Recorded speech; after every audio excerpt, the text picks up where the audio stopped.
Good afternoon, everybody. The topics of today's lesson is the chemistry of amino acid and proteins. I am Shirin Tarbiyat from Molecular Biology and Genetic Departments. The topic of today's lesson is the chemistry of amino acid and proteins. Proteins are the most abundant organic compounds of the living system. They occur in every part of the cells and constitute about 50% of cellular dry weight. Proteins are they form the abundant and basics of the structure and functions of the life. What are the protein functions? Proteins perform a wide variety of functions. We can group them as static functions and dynamic functions. The static functions of the protein responsible for the structure and strength of the body. Certain proteins in our body are responsible for strength and structure of the body, such as collagen, elastin, and alpha-keratin. They are found in different organs, such as the skin, vascular system, bone matrix.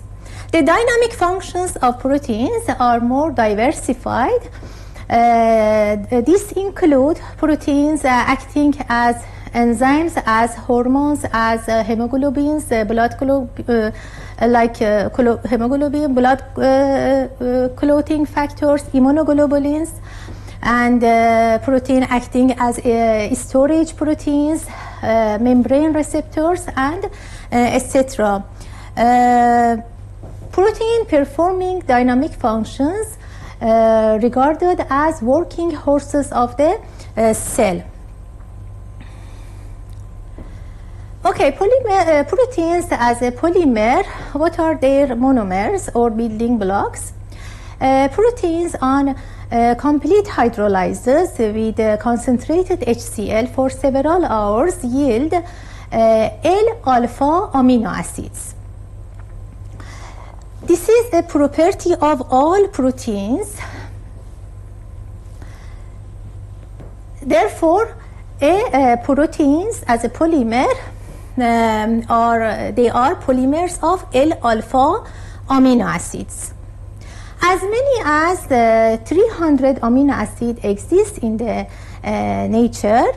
Of these, only about 22 amino acids are found in the structure of proteins, which are isolated from different forms of life, animal, plant, and microbial. This is because of the universal nature of the genetic code responsible for incorporation of only about 20 amino acids when the protein synthesized in the cell.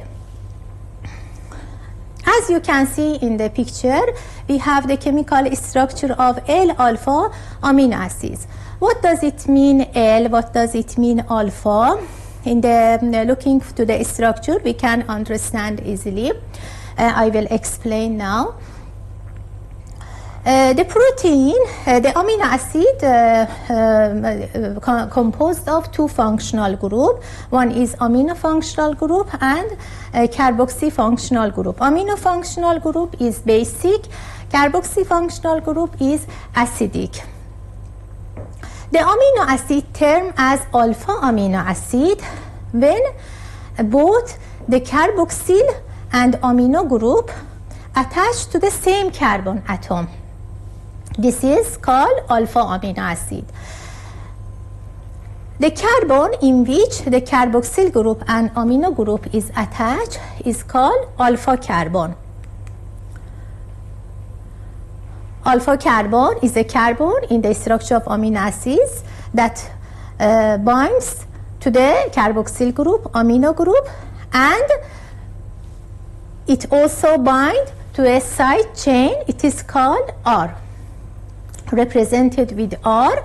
R is different in each of the common 20 amino acids found in the structure of proteins. Okay, now we understand what is alpha. What about L?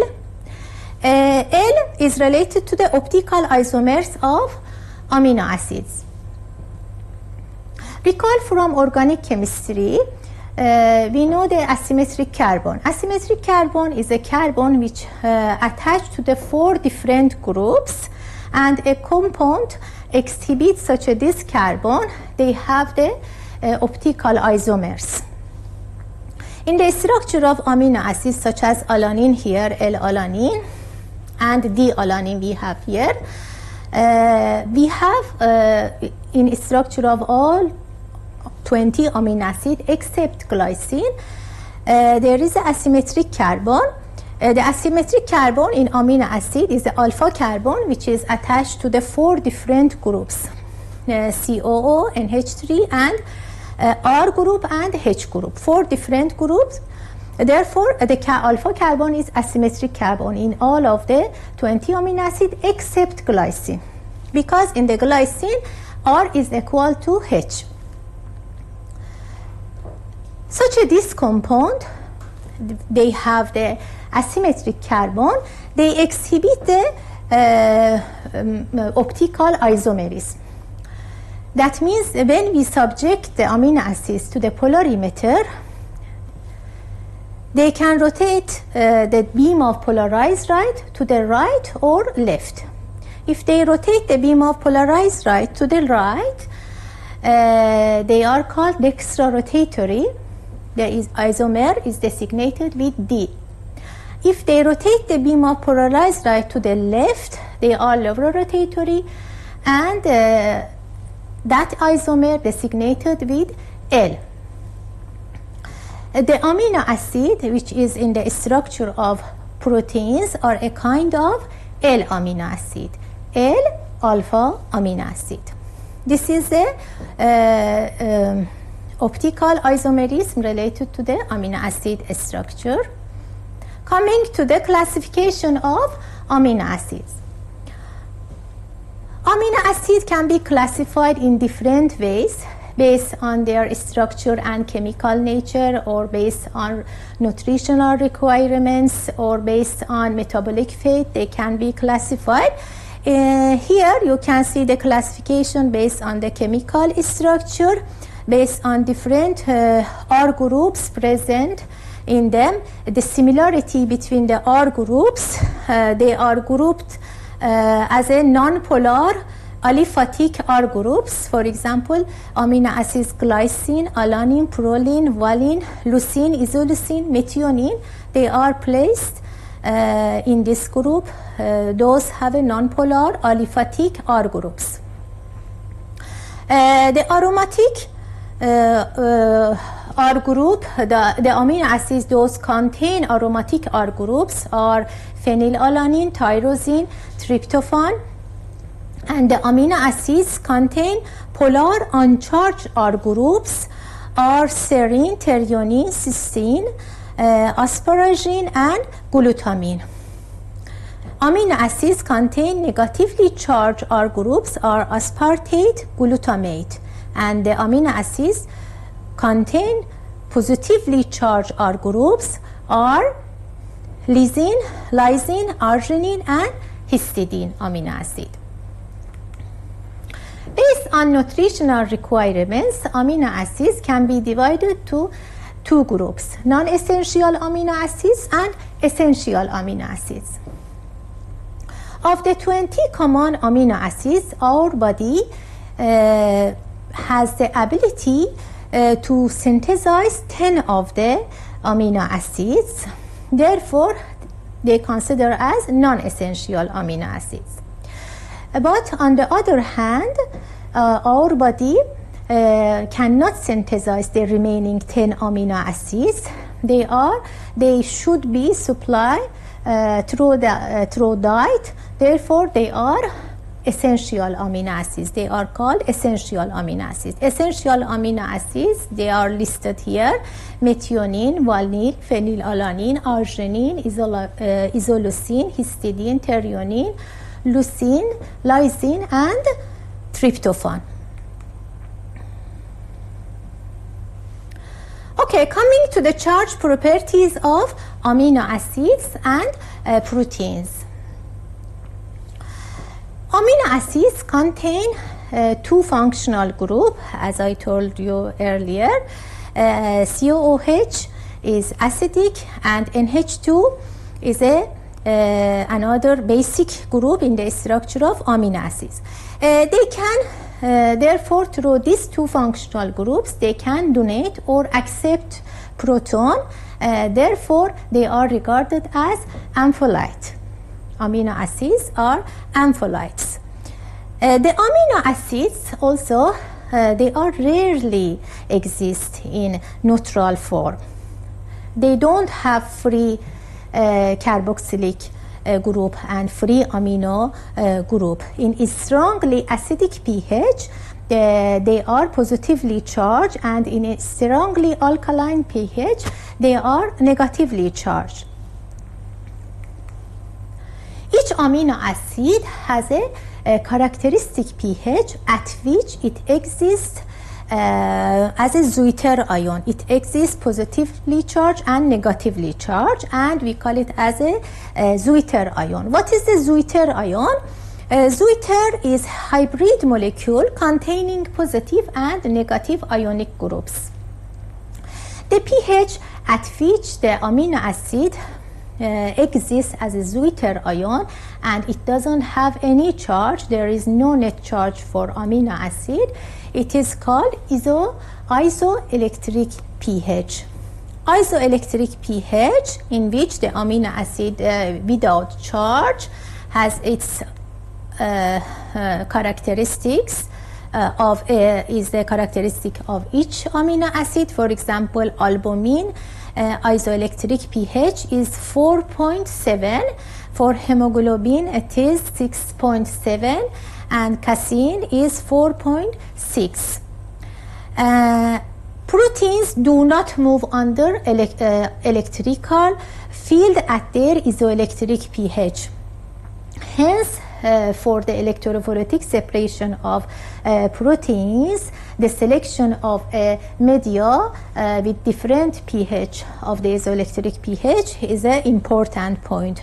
And proteins at their isoelectric pH, they have a tendency to be aggregate and precipitate, and therefore, as a result, they exhibit least solubility.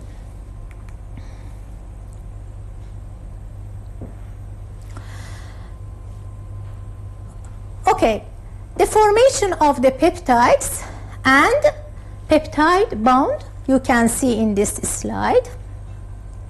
The amino acids are joined together with peptide bonds. Peptide bonds between two amino acid 1 and amino acid 2 is formed. How it is formed? The carboxyl group of the first amino acid join with the amino group of the other, react with the amino group of the other amino acid. This is along with the elimination of one molecule of water, because the OH group from COOH and H group from the NH2 group of the second amino acid are eliminated, and the bond between CO and NH is formed here. It is called peptide bond. Peptide bond is a kind of amide bond. It is very strong covalent bond, and it after the two amino acids join to each other, dipeptide is formed. Therefore, the third amino acid come and react with the COOH, with the second amino acid here, and so on. Three peptides and finally polypeptides can form. Okay, here in this figure you can see the polypeptide chain. In the right side of the chain, we have the amino group of the first amino acid free. In the left side, it is called N-terminus, and in the right side of the polypeptide chain, we have carboxyl terminus, because the COOH of the last amino acid is a free in polypeptide chain. It is called carboxy terminal. Always the carboxy terminal, it is called C-terminal. It is in right side of the molecule, and N-terminal or amino terminal, it is in the left side of the molecule. Okay, coming to the structure of the proteins. The structure of the proteins is rather complex, and which is divided to 4 levels of organization. The 4 levels of the organization of proteins are called primary structure, secondary structure, tertiary structure, and quaternary structure of the protein. Now I will explain you what are those level of the organization of protein. Primary structure of proteins are the sequence of the linear sequence of the amino acids joined together with peptide bond, and formation of polypeptide chain in the primary structure we have, which is a backbone of the protein. C-terminal, N-terminal, and a polypeptide chain formation in the primary structure. Folding or twisting of the large polypeptide molecule possessing primary structure leads to the formation of secondary structure of protein. Secondary structure of protein is stabilized with different bonding. Those bonding are hydrogen bonds and disulfide linkages. These bonds occur among the side chain of the amino acids. Hydrogen bonds is a weak bond. It's a non-polar, non-covalent bond, and it is a kind of low energy bond. It is formed by sharing of the single hydrogen between 2 electronegative atoms like nitrogen and oxygen, and this occurs between polar side chain of amino acids, hydrogen bondings. Disulfide linkage occurs between cysteine residues. Due to these forces in secondary level of organization, like hydrogen bonds, results the formation of one of these secondary structure like alpha helix, beta-plated sheets, and random coils. The right-handed folding of protein chain results in the formation of alpha helix structure in the secondary level. As you can see in the alpha helix structure in the secondary, we have hydrogen bonds which are occur among the polar side chain of amino acids due to folding of amino acid in this level. This is right-handed folding of the protein. It is called alpha helix. Alpha helix example, for example, alpha helix of the myoglobin, alpha helix of hemoglobin, in their secondary structure they form such a this alpha helix.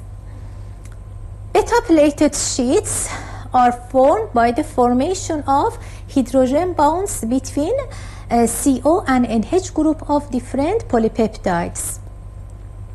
In the beta-plated sheet, as you can see, we have more stretching of the helix of the polypeptide chains, and which is results the formation of like beta-plated sheets. Example of the beta-plated sheets is ribonuclease and fibrin protein of silk. Refolding of the polypeptide chain possessing secondary level of protein structure like alpha helix, beta-plated sheets, and random coils leads to the formation of protein tertiary structure. protein tertiary structure is a three-dimensional structure of functional proteins. Proteins tertiary structure also stabilize with different bondings, such as hydrogen bonds, again here, hydrophobic interactions, ionic interactions, and van der Waals forces. What are hydrophobic interactions in protein tertiary structure? That is, the interaction occur between non-polar side chain of amino acids like alanine, phenylalanine. And ionic interactions occur between positively charged polar side chain groups of amino acids. They are like lysine, arginine, and histidine. Van der Waals forces. These forces occur between non-polar side chain of amino acids.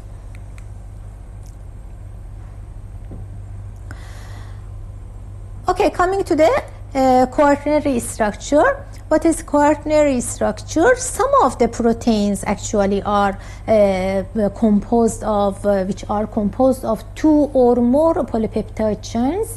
They have the quaternary structure.